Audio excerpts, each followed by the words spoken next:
falar mais sobre essa questão da constelação, porque é algo, pelo menos eu comecei a ouvir recentemente sobre isso. Recentemente, Legal. assim, alguns anos atrás. É uma prática antiga. E o que que ela é de fato? Que é o que você falou, né? Pouca gente sabe de fato o que é a constelação. Então, você podia explicar pra gente, por favor? Lógico, Ana, lógico. Bem, a constelação é, é uma terapia, vamos dizer assim. E os terapeutas não gostam que fala que é terapia, né? Porque entra em conflito lá com o CRP por causa dos psicólogos e tal, Claro. né? Mas ela é uma ferramenta terapêutica, multifuncional, que ela já estava sendo desenvolvida antes do Bert, né? Porque todo mundo fala, Bert Hellinger é o pai da constelação, tal, né? Não é que ele é o pai da constelação. Antes já existiam grupos de estudos, né, muito similares com a constelação. A diferença foi que o Bert ele teve uma sacada. Ele começou a perceber que na constelação algo se movia, algo se mostrava. Então ele começou a observar esse fenômeno, por isso que ela é totalmente fenomenológica. Ela vem de fenômenos que acontecem. Então tem gente que ainda confunde isso com uma prática espiritual. Não é prática espiritual. Nós estamos mexendo com energia. E aí eu gosto até de dar aquele exemplo de um cadur no oceano que a gente vê lá, né? Todos os peixinhos nadando bonitinho. Mas não tem um peixinho na frente dizendo todo mundo para a direita, agora todo mundo volta para a esquerda, sobe e desce. Não. Os peixes, eles seguem um fluxo. Esse fluxo nós chamamos de campo morfogenético. É o campo que move o coletivo, é aquele que faz as pessoas estarem unidas por um único propósito. Então, o pessoal que vai na igreja, ali é um campo. As crianças que vão para aquela escola, determinada escola, é aquele campo. O time de futebol, aquele outro campo. E o time de futebol, Palmeiras e Corinthians, eles vão se misturar? Nunca. Cada um vai ficar lá. Eles podem estar no mesmo lugar, mas eles não vão se misturar. Por quê? Cada um pertence a um sistema diferente, né? E aí o coletivo, onde que ele se expressa? Às vezes o estádio está naquele silêncio, e aí uma pessoa começa a gritar. Daqui a pouco você vai ver, tá o estádio inteiro gritando. Isso é o reverberar, quer dizer, algo dá início e aquele campo coletivo ele se contamina, né? Ele se manifesta de uma forma geral. E essa foi a sacada do Bert quando ele percebeu esse campo coletivo. E aí que começam as constelações, porque algo se movia ali naquele meio. Então as constelações elas são feitas em base deste campo morfogenético que com o tempo ele foi estudando, ele foi aprimorando, né, a percepção deste campo. E aí ele começou também a perceber que dentro das constelações existiam ordens que eram como se fossem ordens inquebrantáveis, imutáveis, que não tinha como tentar manipular aquilo. Era daquele jeito e pronto, acabou. Então, onde que ele chama de ordens do amor. Então, ele fala da ordem do pertencimento, onde todo ser humano pertence a um núcleo familiar. Não pode haver excluído. Então, quando há um excluído dentro do sistema, automaticamente alguém na família vai estar ali assumindo esse lugar de alguém que foi excluído. Aí fala assim, mas como a gente vai descobrir que foi excluído? Quando a gente fala assim, vou fazer uma festa de aniversário. Não chama aquela tia que é fofoqueira? Pronto, já excluí uma tia. É aquele tio que bebe demais. É aquele sobrinho, aquele primo. Meu pai que é assim, minha mãe que é assim. Então, são formas de exclusão. Então, se eu abro esse buraco dentro do meu sistema, alguém vai vir e vai começar a repetir a mesma coisa que aquela pessoa foi excluída. E aí a gente começa a aprofundar um pouco mais na questão dos excluídos. Quando a gente volta, né, na história, e não tem como a gente não voltar na história, porque nós somos o resultado de histórias dos nossos parentes e antepassados, a gente começa a perceber que quando uma pessoa tinha algum problema mental, automaticamente essa pessoa era retirada daquela família, era colocada numa casa, um manicômio, uma casa sanitária, e nunca mais ninguém se falava naquela pessoa. Quando uma pessoa era suicida, ela não podia ser enterrada no cemitério, tinha que ser enterrada fora, porque ela cometeu um crime contra a vida dela. Então, assim, a gente começa a perceber as grandes exclusões, os abortos, é uma questão de exclusão também. Ah, mas o meu aborto foi natural. Há uma exclusão. Existe um lugar ali que não foi preenchido. Tá, mas então como que a gente faz? A gente começa a olhar para essas pessoas com respeito, né? Com um olhar mais igualitário, com quem diz, né? Aquilo que eu comecei falando no começo do programa, né? Quando a gente é visto, a gente se sente acolhido. Então, quando a gente vê essas pessoas que foram excluídas do nosso sistema, aquilo acalma. E aquilo acalma dentro de nós. Porque nós fazemos parte, né, dessa história. A segunda ordem é a do equilíbrio. Não, é da hierarquia, desculpa. Quem veio primeiro? Primeiro os nossos pais, depois veio a gente. Mas aí a gente estica um pouquinho mais. Os nossos avós, os nossos pais e a gente. Então é sempre do mais velho para o mais novo. E o que acontece dentro de uma família? As trocas são inúmeras. E tudo isso acontece por amor. Então, muitas vezes é a mãe que precisa se ausentar de dentro de casa para poder ir trabalhar, porque não tem o pai, certo? Se tem um filho homem, esse filho homem ele assume o lugar do pai e ele fala: eu sou o homem da casa agora. E a filha mulher fala: ah, minha mãe não tá, quem manda agora na casa sou eu, então eu sou a mãe dos meus irmãos. Ou os avós que vão suprir a falta dos pais cuidando dos netos. Então a gente começa a perceber que existem inversões de papéis. E se eu não estou no meu lugar de origem, né?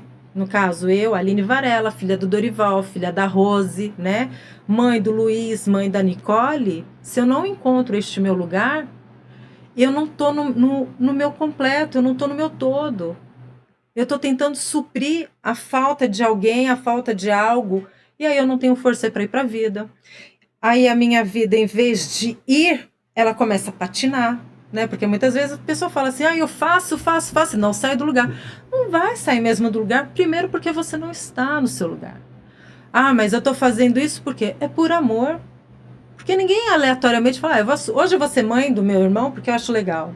Não, a gente faz isso por amor ao sistema. Só que isso é um amor adoecido.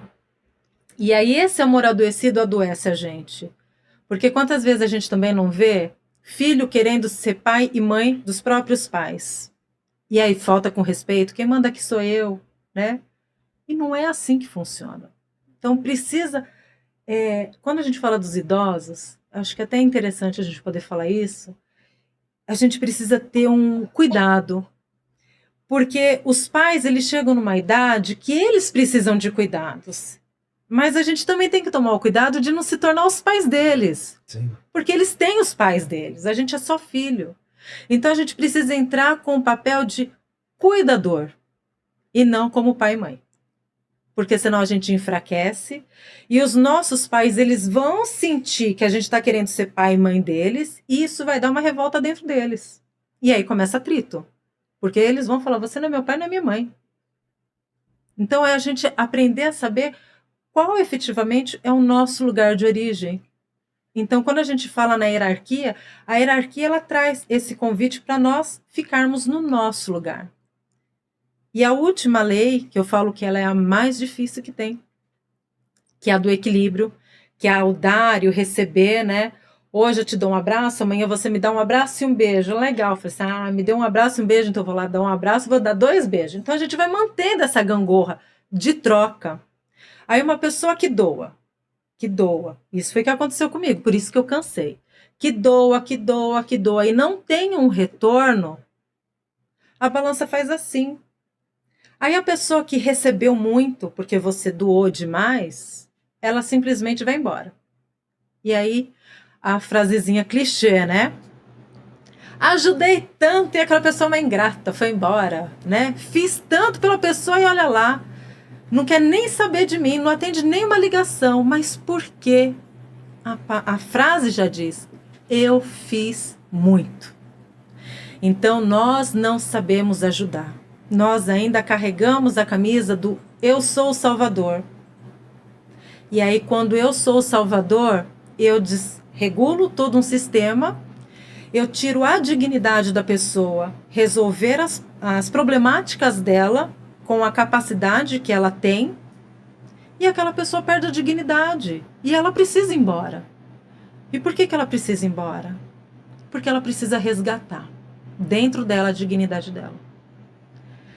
Isso muitas vezes a gente vê essas dinâmicas dentro de relacionamentos afetivos, né?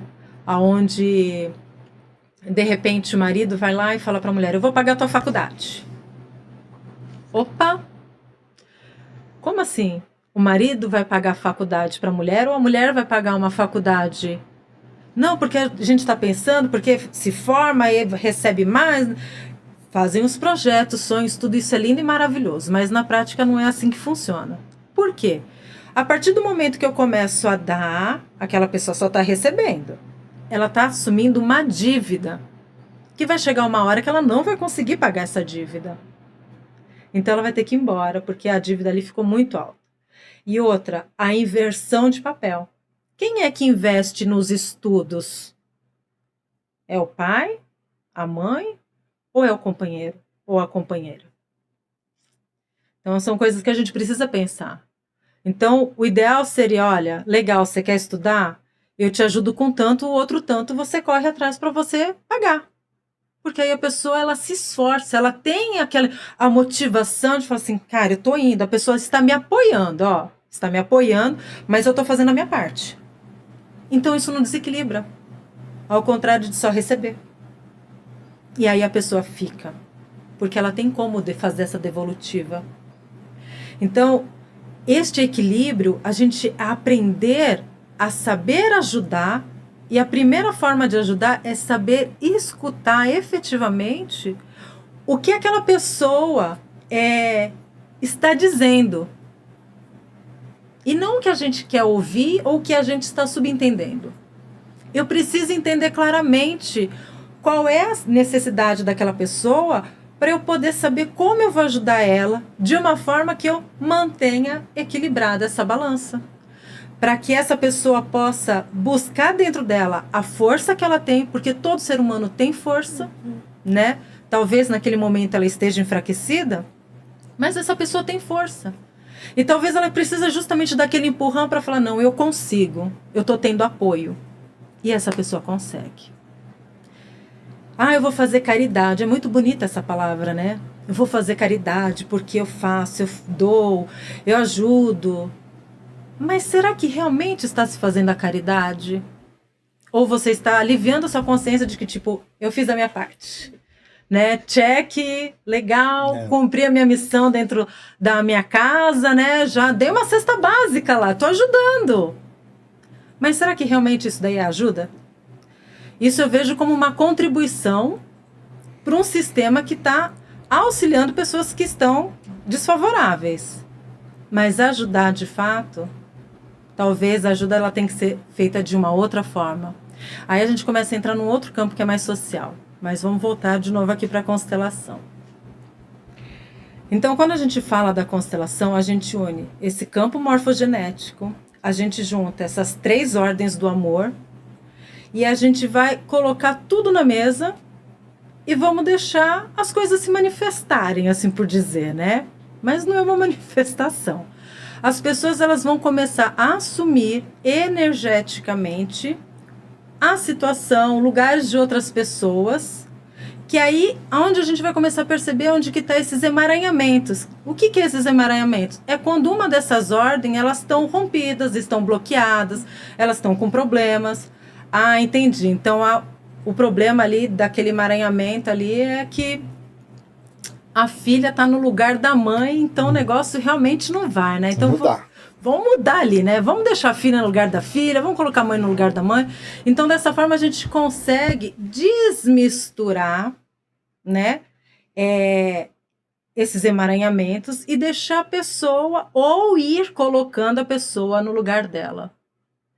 Isso é uma forma muito singela de falar, né, do que é a constelação, porque realmente ela acaba atuando num campo muito mais profundo E aí a gente pode até falar até numa questão de uma linguagem de linha de tempo, né? Porque a gente vai mexer numa linha de tempo que vai mexer num passado e que vai reverberar isso para o momento de hoje, né? Que a gente ouve muito falar, né? Nas questões de tratamentos quânticos, na parte de apometria, e a parte até mesmo da apometria é mexer na linha de tempo da pessoa. Então a gente está falando de algo totalmente energético ali que mexe no que a gente é hoje. Então a gente começa a mexer. Então hoje a gente consegue cortar um nozinho lá atrás, corta. Então quer dizer, é um fio solto, e isso volta energia para a gente, volta com mais intensidade, até que a gente consiga chegar a um ponto de poder olhar para toda a nossa história, indiferente do que aconteceu na nossa história, e simplesmente agradecer e falar assim: agora vocês ficam com os BOs de vocês, que eu vou seguir minha vida aqui tranquilo, porque eu não tenho mais o que fazer, né? O que eu tinha que fazer eu já fiz. Então a minha vida é daqui para frente.